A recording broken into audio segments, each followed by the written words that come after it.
Hello, Crushlings. Noisy Paul here. The Electric Crush is a weekly internet radio show with a punk and rock format hosted by Punk and Judy every Wednesday from 7 to 9 p.m. Eastern Time. Visit their Facebook page and give them a like. Today's guest is Paul Lidel. Paul was an original member of the 80s band Dirty Looks. The band did a reunion show last year and recently released a CD-DVD combo that was recorded from that show. Paul also plays with the great Texas band Dangerous Toys, as well as his solo project, 99 Crimes. Paul is a class act, and today we will get to know him better. How are you doing, Paul? I'm doing great, Paul. How are you doing? Great. So I guess last year's show was absolutely awesome. Wasn't it planned to do it the year before, the 2020, with the pandemic and stuff? Yeah. We had originally, that show was like 12 years in the making, going back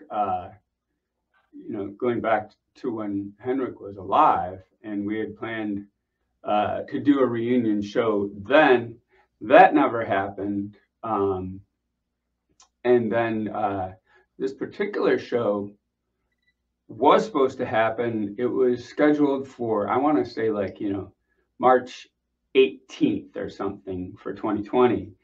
And about, I guess it was probably March around 12th or 13th when the world shut down. So we had rehearsed and we're all ready to do that show. And then here comes the pandemic.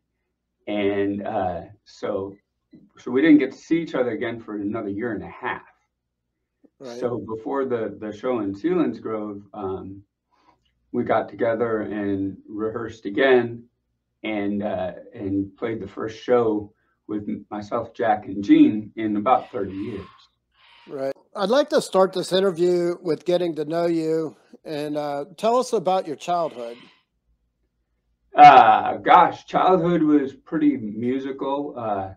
Started playing drums at age 9 and played in a whole bunch of bands, like rock bands, jazz bands, all kinds of things. And then everything in school, the band and the orchestra and the stage band and all of that. So the drums were a really big part of my early youth, but I got a guitar when I was 10 and would mostly just mess around with it. But the different guitar players I played in bands with would show me how to play the guitar.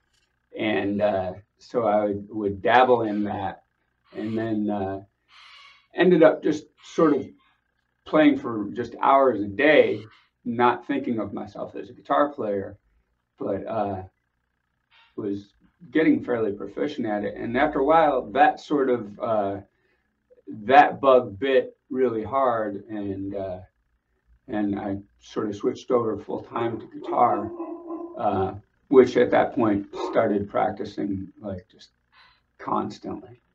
And this would have been in like junior high and high school. So where are you originally from? Rochester, New York. Did they have a bit of a music scene there at that time? A little bit. There was the hub of it was a club called the Penny Arcade, and Penny Arcade was a band where a place where all the touring bands would play when they came through town. And as a matter of fact, that was where Dirty Looks showcased for Atlantic Records, who we eventually signed with. Right. What was the first music do you remember listening to? Early on, probably, my dad's jazz records and blues stuff, I think. Because it doesn't seem to me like most people that's in rock, they'll tell you, especially at our age, they'll tell you, oh, Judas Priest or all the metal stuff. And I don't picture you, being influenced by those. So it's sort of like I was thinking you'd be saying more like The Who or Jimmy Page or Hendrix or something like that. But Well, you were jazz talking sounds, about early. I was thinking, you know, early grade school. yeah. Second grade. I was all into jazz then. That's good. There's And nothing wrong then, with that. yeah, and then it progressed to, after that, it would be progressive rock, which I like to play on drums. So I Right, play a lot of Yes and Rush and Genesis and stuff like that. that's cool. Uh, and then the guitar came into it, and that's when the whole Van Halen and Black Sabbath and AC/DC and all of those bands started coming into the picture, and I would just be figuring out and learning their songs on guitar. Right. I was going to ask you when you first started playing, the drums and the guitar, did you like try to play other people's music, or were you trying to do your own thing? What was like the first influences that got you started? Oh well, on both drums and guitar, I would play along with albums and stuff like that, and try to figure out what they were doing. Right, Uh, But one of the reasons that I switched to guitar and wanted to play guitar was so I could write songs, because I was sitting behind the drum set and the band was writing these songs, right, and I was like, wow, I need to do that. right, And as a matter of fact, I had been writing songs since I was just a little kid. right. So you had said earlier about that you did a lot of practicing and stuff. Do you still practice now? All the time. Yeah. Yeah, Is it practicing as in learning the new Dangerous Toy songs, or just practicing to make yourself, the chops and making it better, making yourself better? Or, oh, all of the above. Yeah, I have a list of things that I work on, and try to keep the chops sharp. I'm always trying to learn. I feel like I'm a beginner just every day. right, Plus, I teach guitar, and right, I end up learning a lot from the process of teaching. right, So yeah, so the guitar is in my hand. Guitar or whatever instrument that I'm teaching. Also teach like keyboards and voice and that's cool. drums and bass and stuff. So that's, yeah, my life is pretty much music, That's great. which So, I like, and it's been that way for a long time. good.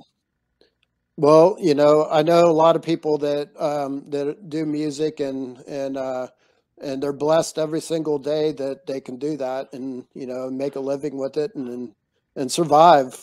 It's like you know. Yeah, I definitely count my blessings to be able to do this for a living. So you said you had your first gig at 14 in the high school gym. Did you rock?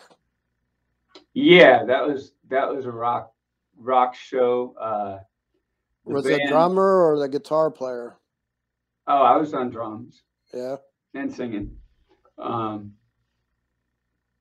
and this band had been together for a couple months already, or I had joined them and been with them for a couple months, and we had almost two songs learned. Right. Like we could play all the way through one and about halfway through the other. Mhm. So that was the state of the band. And then I was in the homeroom, and sure enough, over the announcements announced that my band was playing at the next dance Right. in, like, I don't know, a little over a month.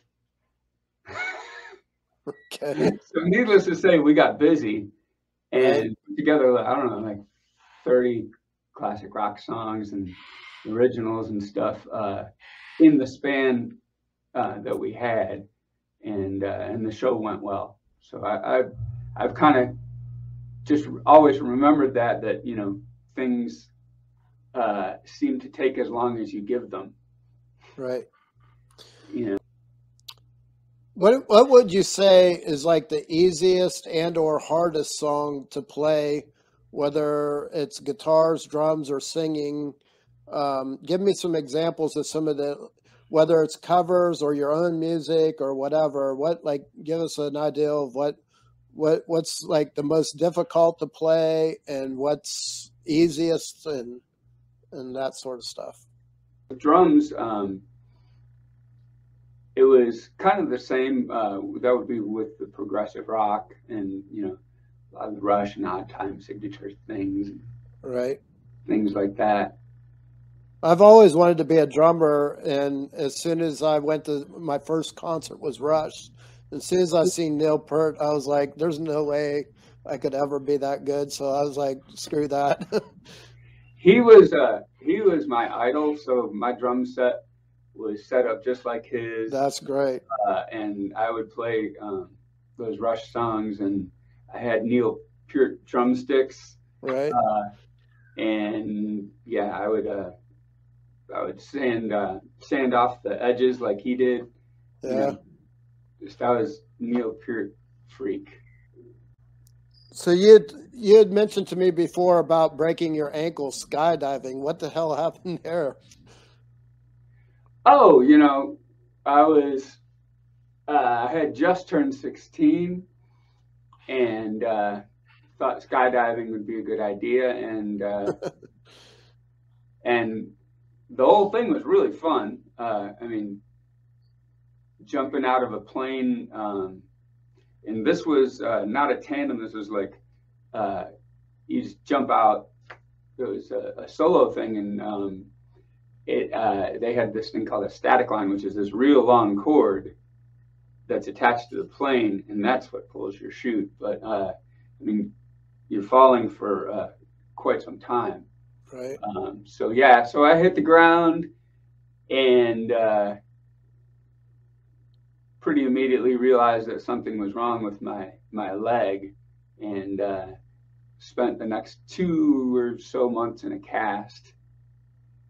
And right around that time, I was playing with a rock band and was bringing my drums back and forth from my house to there so that I could practice at home and then bring them over there and set up and practice there. With in a cast, that made it really difficult to do that. So I ended up being home with the guitar, and the drums were at rehearsal. So I was then playing guitar for many hours a day. Right. When did you start singing? Oh, when I was a child, I was in every opportunity to sing in every chorus and all that kind of thing. And then in my early bands, I used to sing from behind the drums. So yeah, that's been ongoing, probably lifelong. Right. Is there a story about working a night shift at a mini market or something? Well, that's when I really got into like practicing vocals, like just for hours and hours. When you're working midnight to 8 at a mini market, you sing a lot. Yeah. So that's when I really kind of got a lot of practice. At what moment did you really realize that, hey, I'm pretty good at this. I'm ready to take it to the next level? I'm hoping for that. Yeah. I will tell you, Paul, I've only seen you with Dangerous Toys, And then I was actually a very big Dirty Looks fan back in the day, and it's been bothering me recently because I keep on Facebook, everybody posts like newspaper clippings and stuff. And I've been seeing like all these clubs that Dirty Looks played back in the day.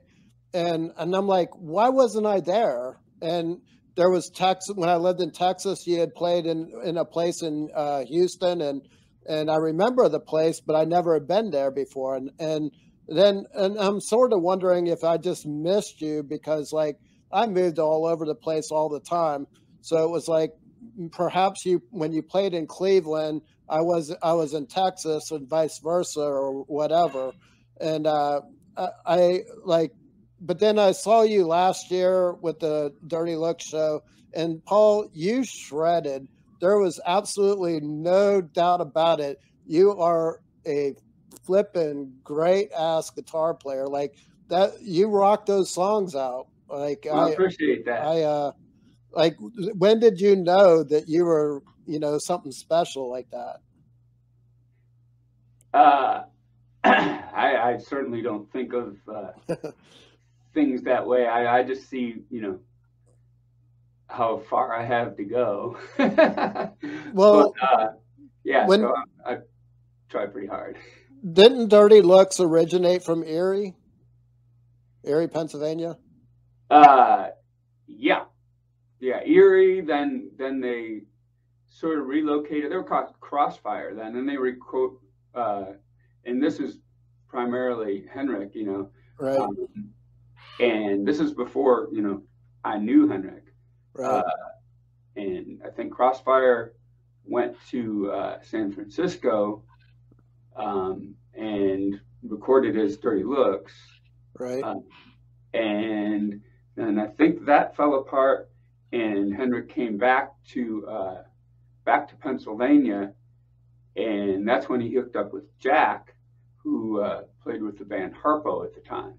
Right. And so they formed the nucleus of what became Dirty Looks. Right. So then how did you fall in that mix? If you're living in Rochester, New York, and he's in Erie, how did you get that gig? I was a big fan of the band that Jack played in, Harpo. Right. Harpo kind of, they were like the big band on the East Coast, right? And like when they would come to Rochester, it would be this huge deal. And their guitar player, his name is John Hahn, who is just absolutely amazing. So I was just pretty into going to see him play and trying to learn, what he was doing. And what I really wanted to do was get together with him and pick his brain to see, how he was thinking of when he was doing all that stuff. So after one of their shows, I invited him and the whole band over to my place for an after-hours party. Right. And so at the after-hours party, we ended up jamming, which was a blast. And their guitar tech, after we were jamming, said, "Hey, there's this band that needs a guitar player called Dirty Looks." Oh, And yeah. I had heard of Dirty Looks because I knew that the word was that Jack left Harpo to join this band from California called Dirty Looks. Right. And that's all I knew. And that's all I needed to know. Right. Because if it was good enough for Jack, who was from Harpo, it was good enough for me. So I went and auditioned, and then I heard their music, and I'm like, oh my gosh, this band's awesome. And so I was really, really excited about getting the gig. How did you get the audition? I mean, you just said about how, they said did you contact Henrik or did you contact Jack or? Yeah. I called Henrik and we set up an audition. So I was in Rochester and auditioned in Pennsylvania, in Selingsgrove, as a matter of fact. It was in Selingsgrove? Yeah. Oh, yeah. So there's a story about you driving a $300 car to the audition? Well, yeah, that was the mode of transportation at the time, and A Chevette? no, that was I moved up to the Chevette Oh, okay. from that. I had a series of disposable cars back then because yeah, I didn't, working at the mini market, you don't have a lot of money Right. to go spend on a car. Uh, So then so you went in and auditioned, did you win Henrik over right away, or was it a process, or? uh, no,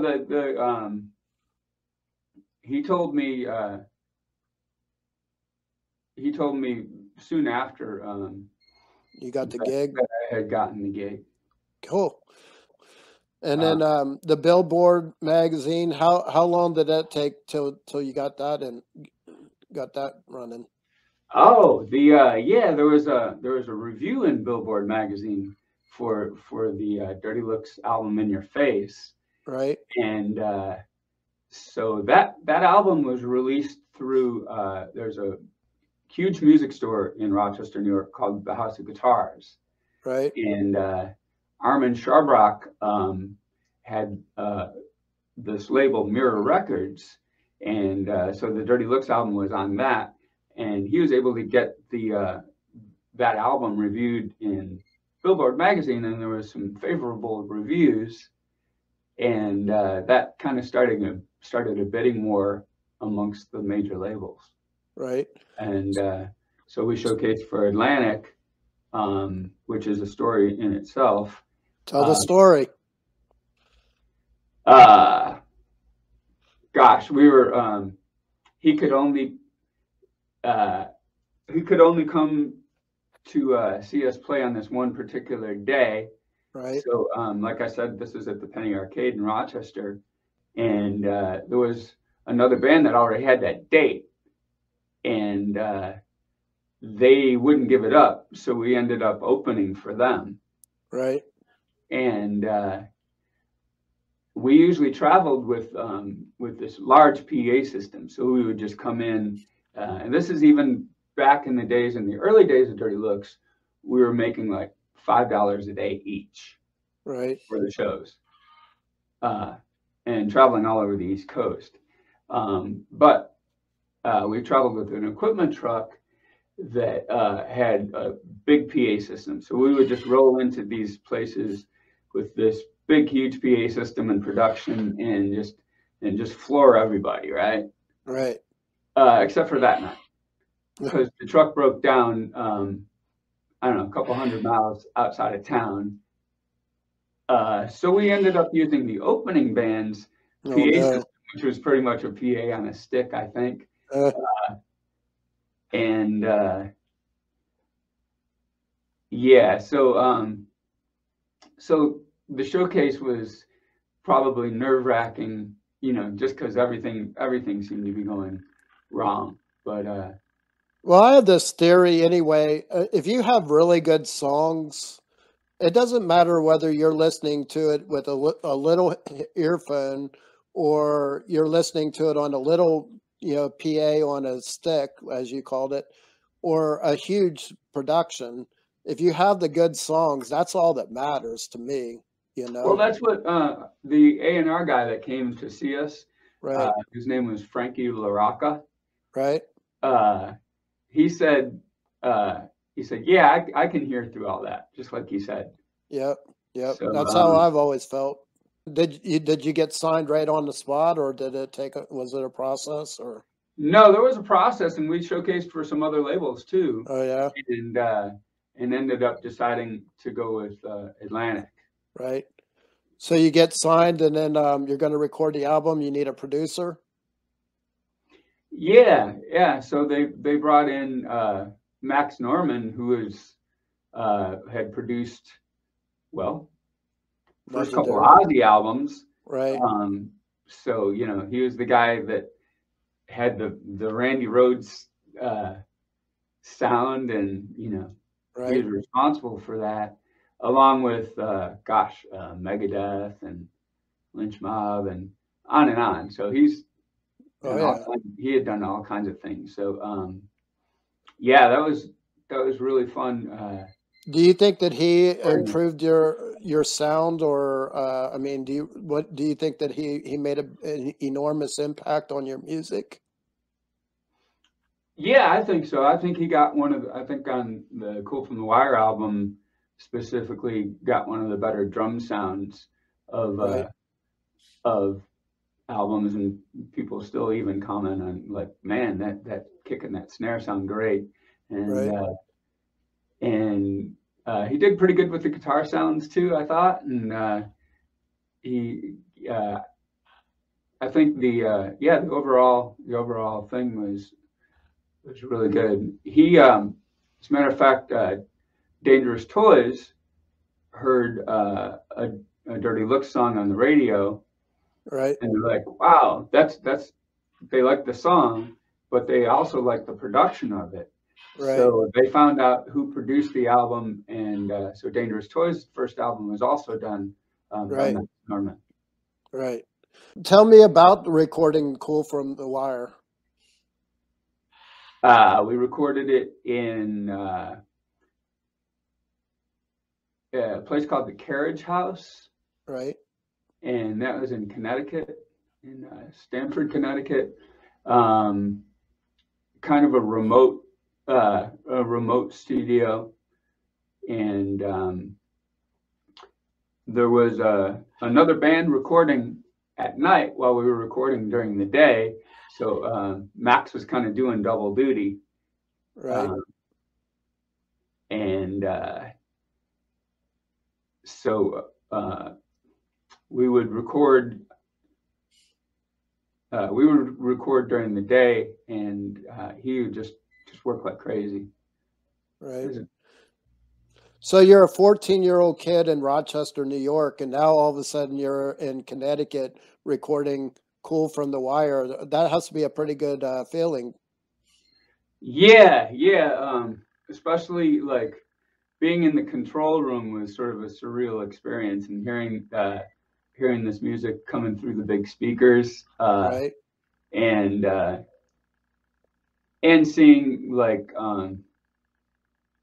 just the board and all this equipment working. right, Because I'd been in the studio once before, but it was nothing like that. right.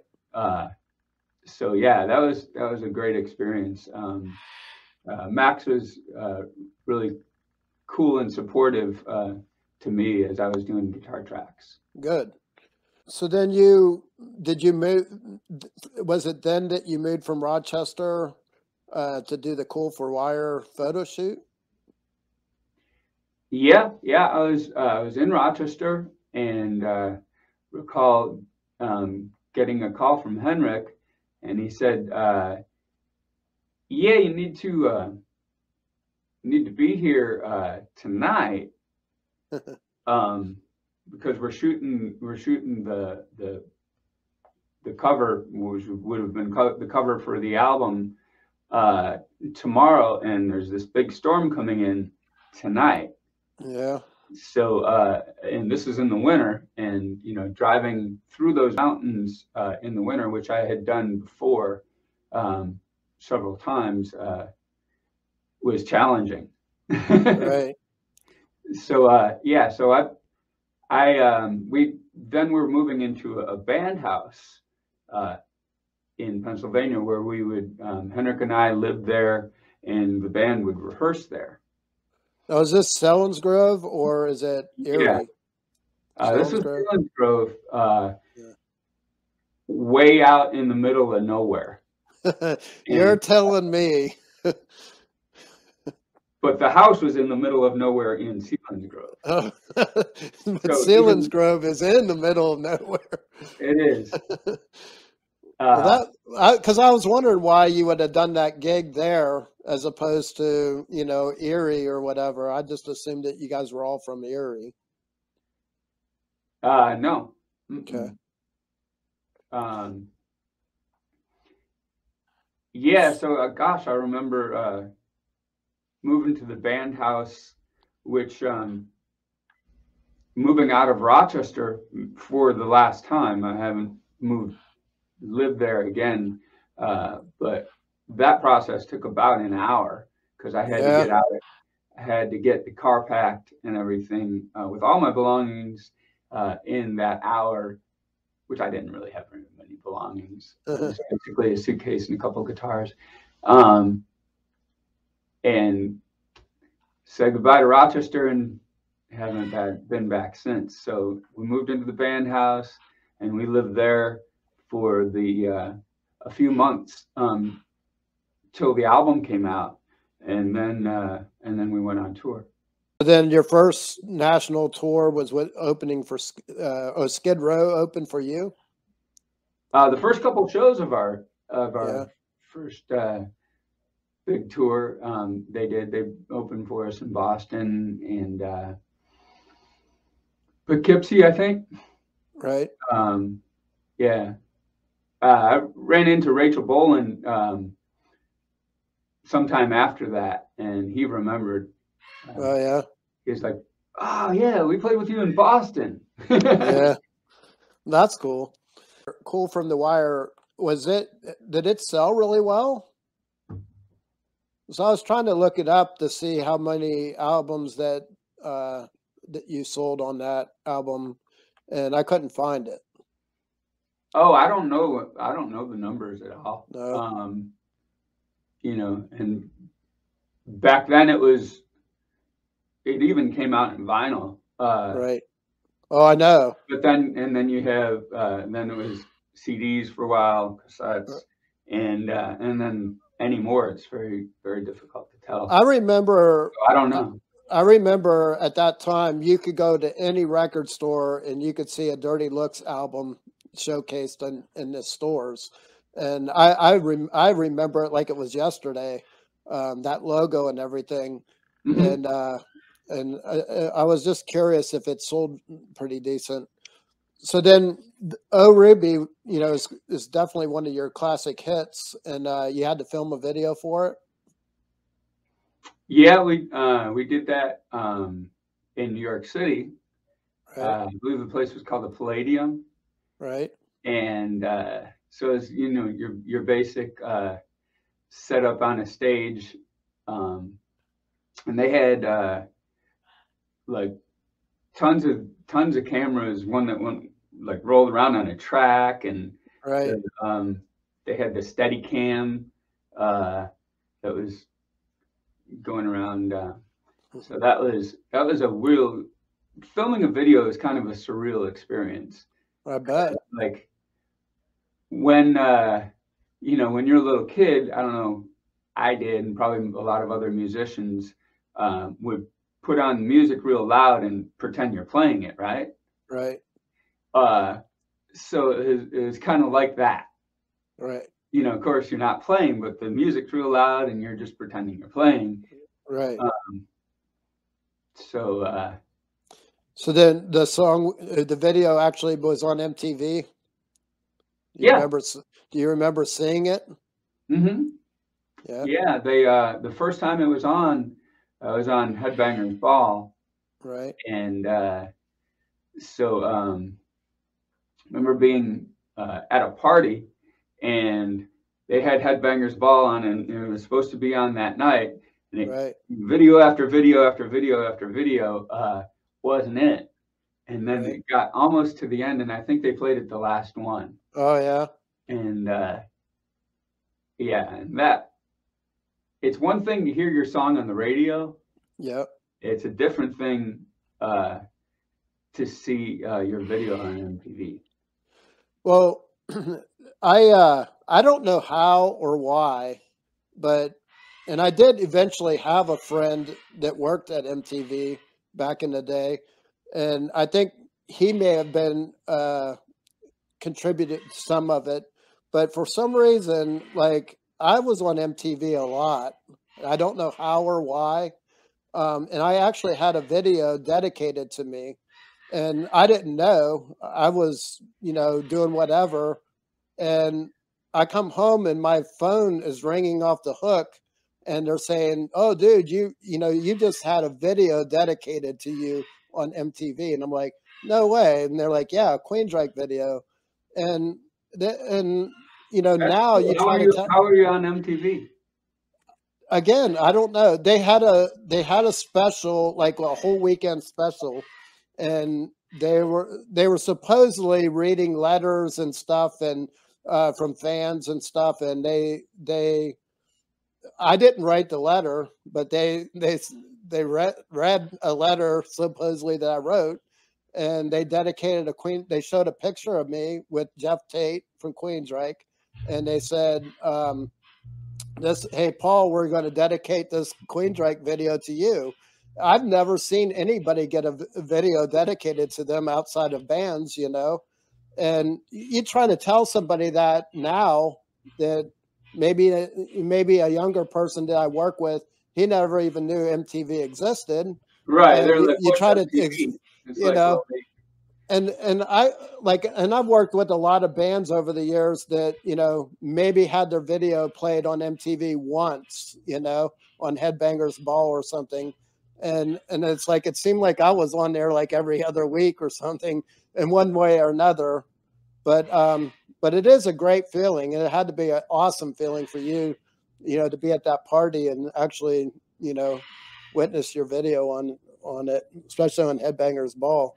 yeah, yeah. We ended up having 4 different videos on MTV. One of them called "Nobody Rides for Free," Which is an awesome song. that one kind of got quite a bit of play. So That's great. You were talked about the Nobody Rides for Free video. Was there a story on filming it?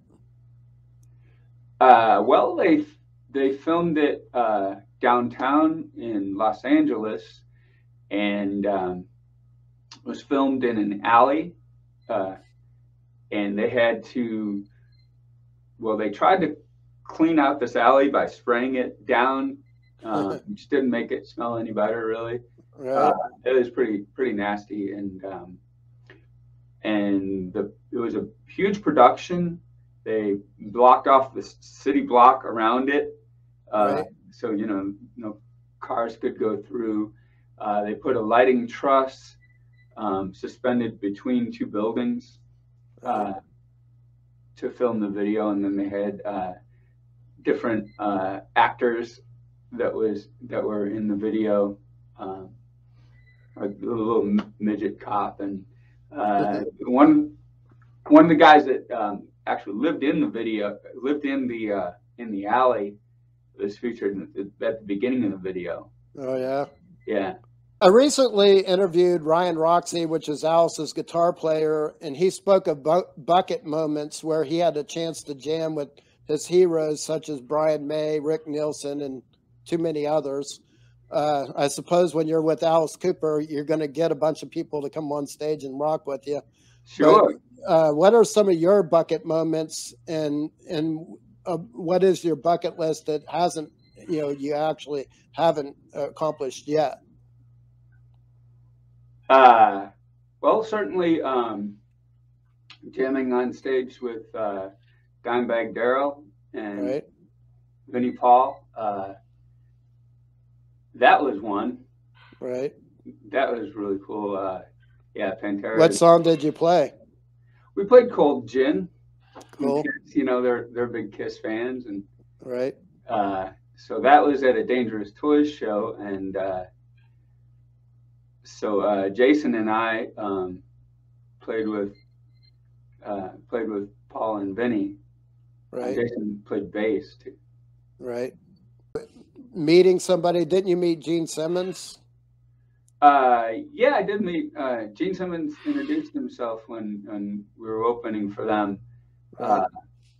It was in the catering tent. Right. And we're at one table, and there's all the guys from Kiss there at the other table, and trying to be real cool, right? Right. So we didn't talk to him or anything, but I was getting some food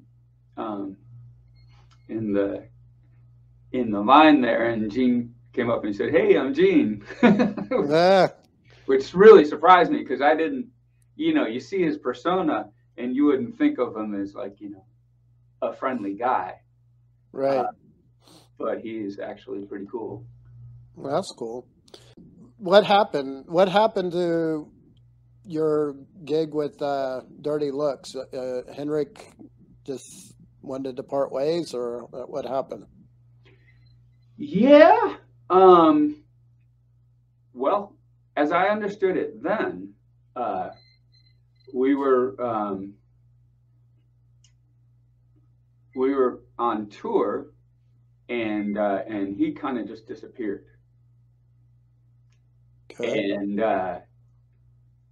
so, had promoters calling me going, what's going on? And, I was telling them I'm not really sure. So, there were shows being canceled. And then I got a letter from him and said, yeah, we need to call it a day. And so he said he wanted to end the band. Right. And, no reason? No, he said he needed to dry out a little bit. Okay. After Dirty Looks had broken up, obviously Henrik released some other albums.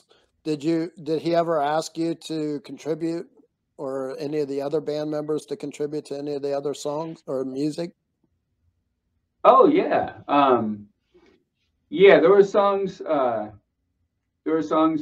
subsequent albums that some of them were recorded while I was still in the band.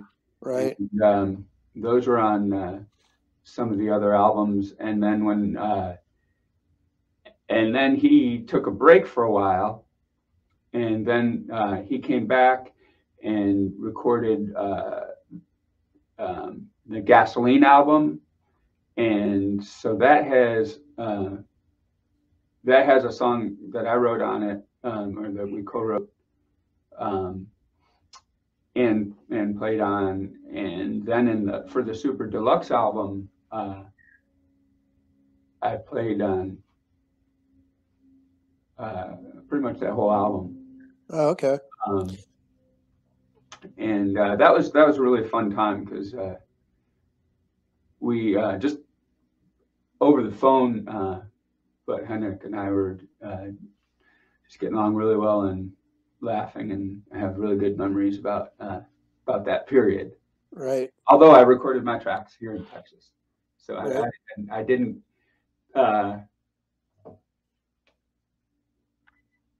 Early on, when I first joined Toys,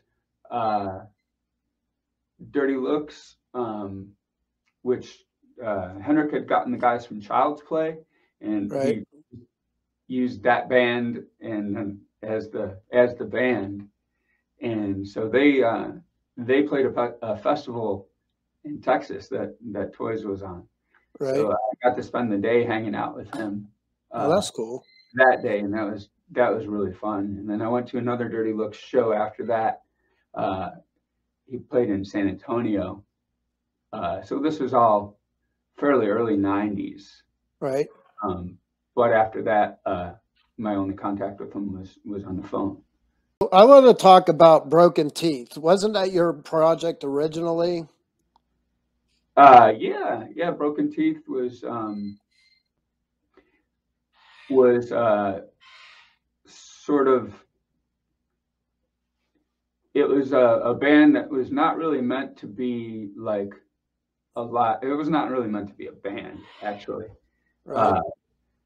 There was a label that offered me the deal that if I could write an album of, sort of that style, that they would let the band that I was in then record for free. Right. So I'm like, that's easy. Yeah. So wrote like most of that first Broken Teeth album the next morning after I had That's pretty cool. And it's really easy to write when you really don't care. Yeah. Well, I will tell you, if you know the saying, if you were stranded on an island and you had to pick 5 CDs, which ones would you have? I can guarantee you that first Broken Teeth album would be in my top 5. I just love that album. It kicks ass. And oh, thanks. Don't get me wrong, I love all the Broken Teeth albums, but that first one, I still play it almost daily. Like I just absolutely love that album. It was, And it was at the time, it was sort of tongue in cheek, like right, this in the middle of the 90s, you know, where music like that was just almost funny because it was so not popular. right, You know, that hard rock kind of thing in with the guitars in standard tuning, and because right, everybody, you know, is all drop D and different tunings and grunge and all that. So at that time, to release an album like that was I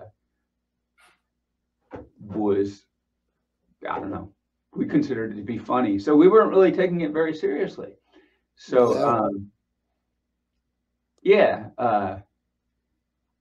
I remember like the drummer was doing the drum track, and I would be speeding up and slowing down the click track on him. Just I mean, goofing around, right? Right. So now, weren't you in a band? I mean, didn't you? Weren't one of your bands like a 20-pound something or a 50-pound something or other? I remember you asked me to help you at one point. You had a band. Yeah, 20-Pound Buzz. That was the album. That was my band that recorded pretty much at the same time as we recorded the first Broken Teeth album. We also recorded the 20-Pound Buzz album too. Yeah, that was a pretty badass CD too. Oh, thanks. Nobody knows about that. I do. I still have it. Really? Oh yeah. Then what? Do you move to Texas, or what led you to Texas? Well, I was friends with the guys in Dangerous Toys, and they also happen to be my favorite band. Yeah. And so at that point, they asked me to come to Texas to play with them. Right. And you meet Jason. How is there a story about meeting Jason?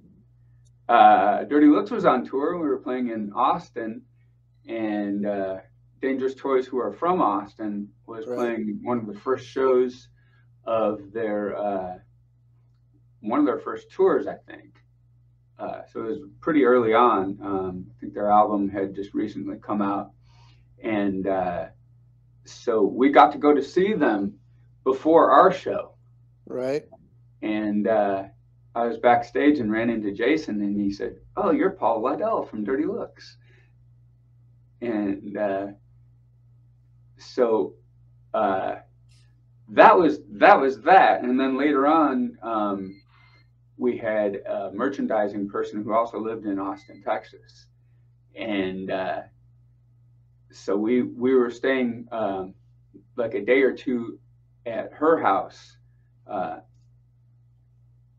while on tour, and I had our tour manager contact Toys Management that got me Jason's number, and so they arranged a meeting, which all the Toys guys all came down to this local club in Austin called the Back Room. Of course. To meet us, and we were late, and they had left by the time we got there. But I had stayed in touch with Jason for the years after that. Right. So when they contacted you, did you just pack up and move to Texas, or? Yeah. Okay. Yeah, I came down with the mindset of me auditioning for the band, but you already got the gig. They said it was like not really like that. Right. Tell me about Jason McMaster. Like he's one of my heroes, and I sort of consider him a brother. And just give me more insight than I wouldn't already know on Jason. He's a musicologist. He knows everything about like he's an encyclopedia Right. of music. His taste of music is extremely broad, and he'll like be very passionate about certain albums where you go, wow, I wouldn't have thought you would, be into Right. that. He's been just one of my best friends for many, many, many years. He doesn't have any ego. Right. And there's sort of two of him, I think. There's the onstage, Jason, who's, Jason McMaster, right? Right. One of the best frontmen ever. Right. And then at rehearsals, he's always just cracking everybody up and everything. He's like, you get to see there's the goofy side. Right. Where he's I have a story real quick. The one time I was going to go to South by Southwest, and I was completely broke, and I was living in Ohio at the time, and there was a girl in Vancouver that wanted to go to South by Southwest, and she said, let's split costs because we're both broke and stuff. And I said, okay. And I tried to book a room and stuff, and there was like one night where the night that we actually went there to Austin, and that I couldn't get a room for whatever reason. We could get it all weekend, but we couldn't get it like the Thursday night we were there. Or first went there. So she goes, well, I got a friend that'll pick us up at the airport. And it was Dave Castillo. You know Dave? You should know Dave. Mm-hmm.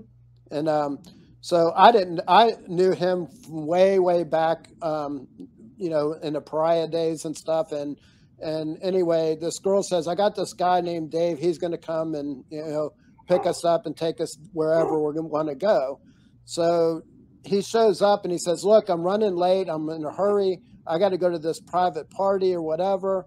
And it turns out it was Jason's birthday party. And we went to this hotel. He goes, it's at a restaurant. And I said, I'm hungry. We won't bother you or anything like that. And as soon as I walked in, Jason's like, no, you're part of the family. You're here for our, and like, I've never, ever experienced that before where, it was sort of crashing his birthday party. I met his whole family and stuff. And it's like, that wasn't the intention. And he just brought us in like we were family and stuff. And like, he's genuinely a great person. Like, I love the man. Dangerous Toys calls you and asks you to join the band. Did you go on the road, or did you just start recording, or did you have any process with them as far as writing the songs? What album was that? Was that Pissed?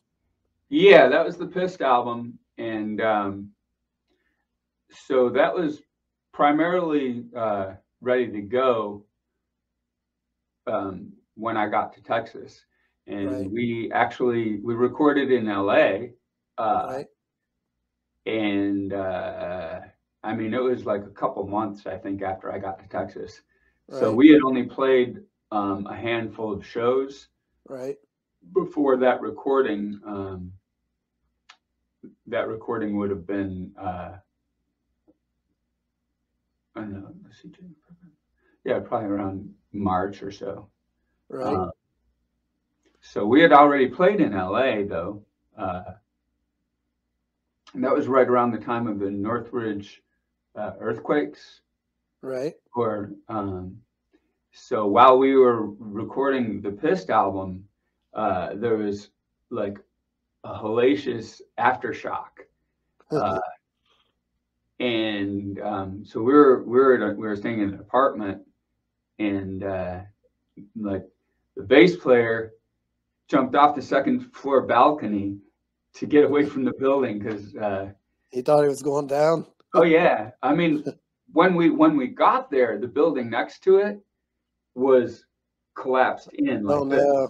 It looked like a war zone. Right.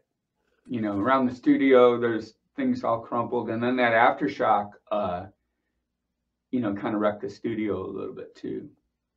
So you said you were a Dangerous Toys fan even before you joined, and so was that pretty surreal for you to be up there playing Teasing and Pleasing and Scared and all those great classics?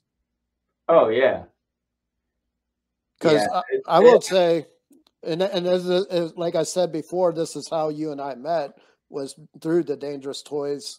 But like I remember when their first album came out, they went on tour with I can't remember now. Maybe it was the Cult, and yeah.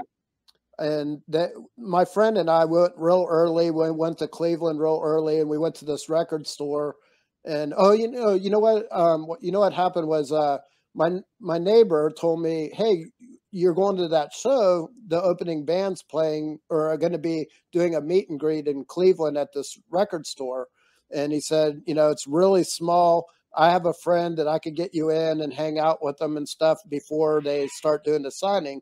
So Hmm. I was like, set it up. So we went, and they left us in early, and we got to talk to the dudes. And I told them, I said, hey, in a couple weeks, I'm moving to Texas. It's like and like, as soon as I said Texas, they were like my brothers. Like, they were just so super cool.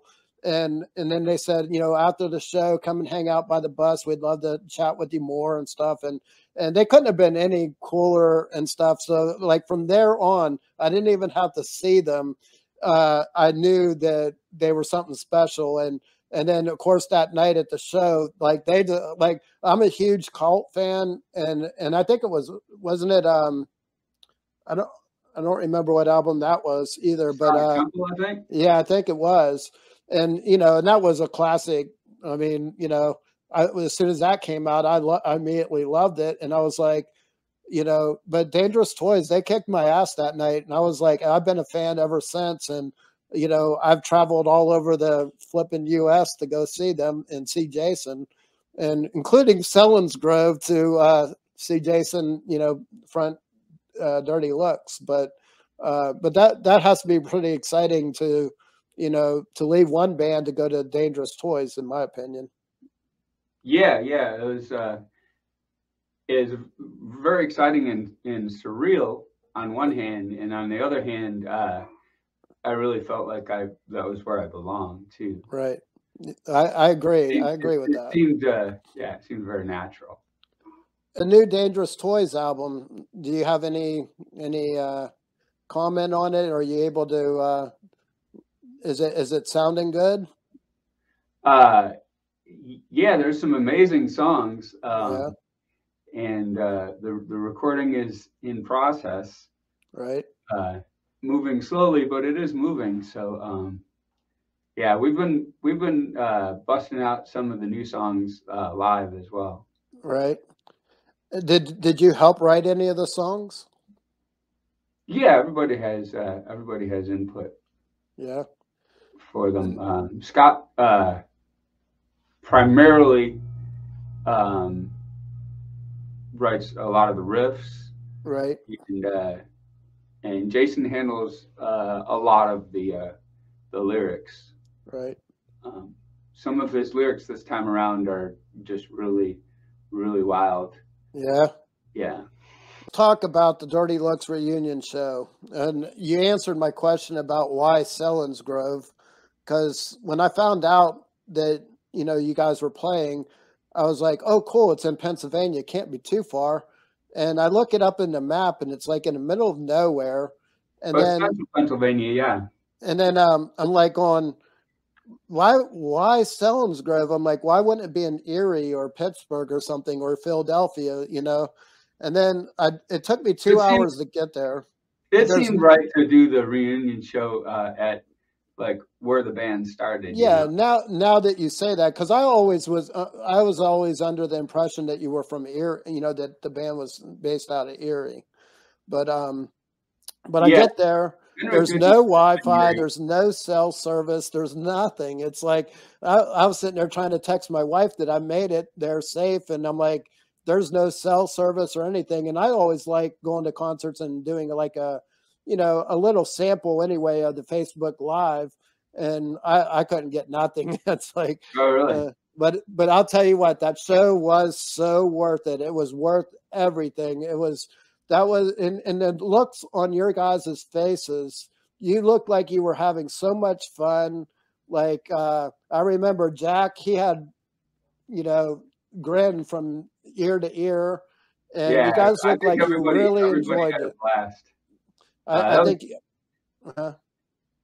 I was going to say that just seemed like one of those magical nights, and I'm really glad that that we recorded it and Oh yeah. and videoed it, which is so now that's on a DVD that's, you know, coming out.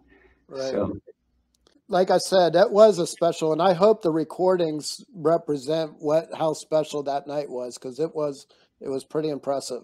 Like I do have one question. You played almost everything off of the first two albums, the first two Atlantic albums, but you didn't play "Go Away." Like that's my favorite song. yeah, we could only play, you know, I mean, well, as it was, we played a really long show. Yeah. Probably longer than you know, the standard Dirty Looks show. Right. So we played a lot of songs, and it was difficult to pick and choose which But that one. song is badass. That whole intro and stuff of that song, it is really a badass song. And I hope you would consider doing it. Too. That one, I said we did a video for that one too. Yeah. That was one of the ones that was on MTV. Right. I would hope you would consider doing it for this year's show, because I do love that song. Yeah, we'll see. Festival shows coming up with Dirty Looks and Dangerous Toys, or just Dangerous Toys coming up in June. We're playing the Orange Loop Festival, which is in Atlantic City. Right. And looking forward to that. That has like other bands. I think Stone Temple Pilots is there. LA Guns. They do a sort of a mixture of 80s and 90s kind of thing. Right. You were on the Monsters of Rock tour or cruise. How was that your first rock cruise, or did you do others before? No, that was Dangerous Toys has done that was, I want to say, number 5, right, for Monsters of Rock. Do you enjoy yourself on those? Pardon me? Do you enjoy yourself on those? Oh, they're a blast. Yeah. The playing is, you know, part of the fun. You get to play. Right. But then like going to see other bands, and after playing and going on the Monsters of Rock thing, it's a sort of community. Right. You see the same people year after year, so you get to know more and more people every year. Right. So and Dirty Looks is doing that this year. So I'm looking forward to seeing just a lot of familiar faces. Plus the lineup this year is insane. Right. Lots of great bands. Are you an Alice fan? Yeah. Yeah. Yeah. Alice Cooper and Dangerous Toys history goes back. Oh yeah. Quite some time, you know, to like Scared being dedicated to Alice Cooper, and Toys has opened for Alice Cooper before. Yeah. So getting to see Alice Cooper on the boat was awesome. That's great. Is there any major disasters that have occurred on or off the stage throughout your career? I'm sure. There isn't no Spinal Tap moment that you don't stands back in your head that like, oh my God, I can't believe that happened. Well, I mean, even the Selingsgrove show almost got rained out. Yeah. You know. That was crazy because it cleared up right before we went on. Yeah. That whole thing was quite a day. But yeah, I mean, stuff goes wrong all the time, and you just sort of roll with it, you know. Right. So when you want to rock, what's your go-to CD? Van Halen 1, Yeah. Aerosmith, Get Your Wings. Oh yeah. Yeah, probably Back in Black. I mean, I'm talking about these albums that like I've heard so many times that uh, probably don't need to listen to them again. Right. The second Zeppelin album, Oh yeah. is like it's just part of your DNA. Right. There's a saying that music is a virtual time machine. What song makes you go back in time and reminds you of something good?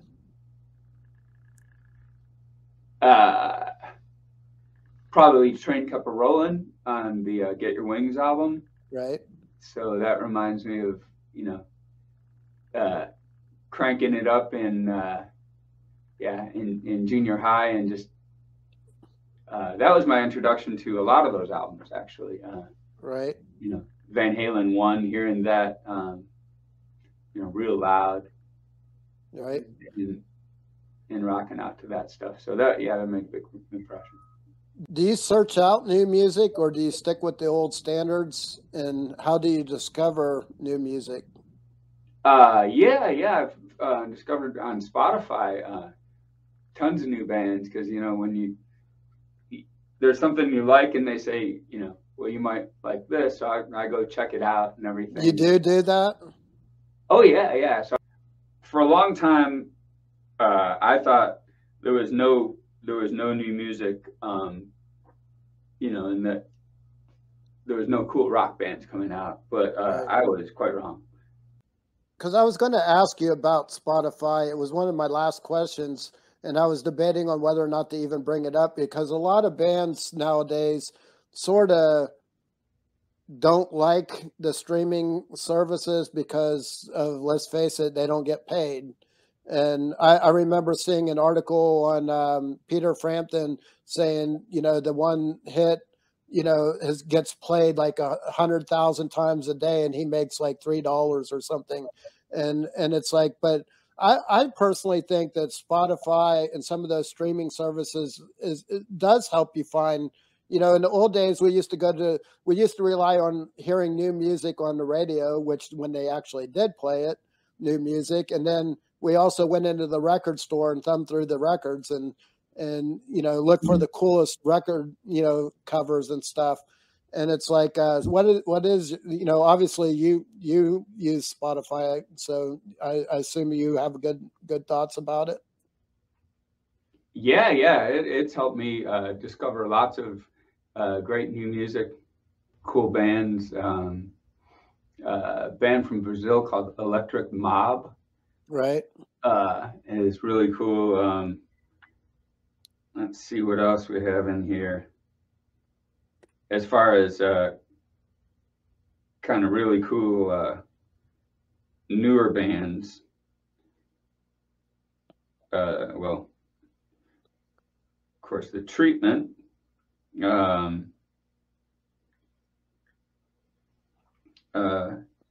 Band Electric Mary. Yeah. They're awesome. Dirty Honey is getting a lot of attention recently. I was going to bring them up because I've been hearing a lot of good things about them. Yeah, they're really cool. Goodbye June. These are all bands that I listen to a lot these days, thanks to Spotify. Right. Let's talk about songwriting. My last guest was Bridget West, who I've been helping a lot lately. I actually put out her last CD, and she said that songwriting comes very easy for her. How about you? Is it easy, or do you have to really take time and work with it? Both. Yeah. Sometimes it's like I said, that first Broken Teeth album, which was mostly written like in a morning, and actually the second Broken Teeth album was written almost the whole thing the morning after our first show. Okay.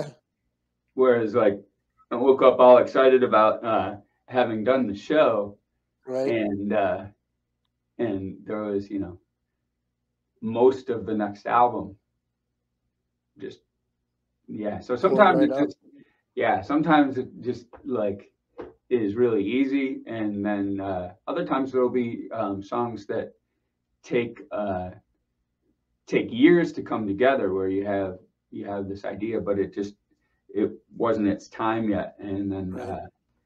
um, so yeah, yeah, both. It's sometimes nice and easy, and then other times it's songs can take a long time. Right. So what's your process? Do you come up with a chord, or do you say, I want to write an AC/DC type song, or you know, what is your process? Do you have one? I do. Um, every song starts off with an attempt to sound like Aerosmith, Okay. and none of them do. Yeah. I mean, I'm a little bit kidding because I write music of all different styles too. Right. But for the most part, um, that's that sort of early Aerosmith is like that's the inspiration for the vibe, Right. you know. And then so the process is usually uh, get a few riffs together, and then get melodies and lyrics for those. Describe what a hook is. Oh, hook's the part of the song that sticks in your head. Yeah. The part that you find yourself going around humming. Right. So that could be, usually it's the chorus, Right. but you know, some songs just have like the pre-chorus is a hook, and there's a hook in the verse, and yeah. So Are you that's creative music of that I coming like. up with really good hooks? Pardon me? Are you creative? Are you creative enough to come up with really killer hooks? Yeah, I've gotten lucky. I've Yeah. gotten lucky a Like lot. what? Describe one of them.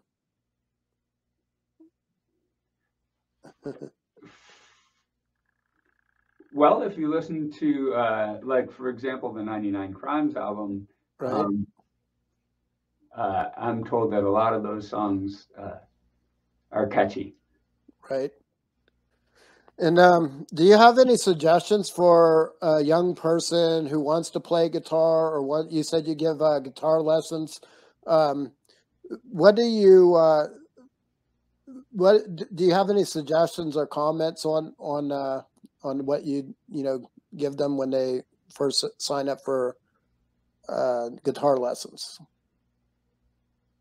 Uh, yeah, I mean, practicing regularly, Right. and it helps to have your practice room all set up and ready to go, so that you can. Uh, I call it my 10-second rule, where you walk into the room and 10 seconds later you're playing. Right. So that helps a lot, because a lot of beginners, you know, the guitar will be in the case, and Right. if the guitar's in the case, then you're probably going to find something else to do. Right. So it's all about getting that guitar in your hands over and over again throughout the day, Right. and then it just becomes part of your life, and you end up getting better at it, and eventually you go from being like a guitar owner to being a guitarist. Right. So we're all getting older. Do you have any musical goals at this point, or do you just want to have fun? I think it's always been about just having fun. So as far as, yeah, just continue on. I don't feel like I've really gotten started yet. Right. Okay. Yeah, like you said, the DVD, the Dirty Looks Live DVD will already have been out by the time this comes out. Dangerous Toys has festival shows coming up. There's one in June called the Orange Loop Festival, Right. and that's in Atlantic City. Uh, And then Dirty Looks is playing at the Masquerade Festival in Philadelphia at the 2300 Arena, I think it's called. And then the next night in Selingsgrove. Right. And then in August, it's Monsters on the Mountain, Right. Dangerous Toys, which is sort of Monsters of Rock, but you know, It's on a mountain. on land, and that's in Tennessee. So like that's Monsters on the Mountain. Looking forward to that, and then Dangerous Toys has some other things coming up as well, and then Dirty Looks on Monsters of Rock, which we're really looking forward to that.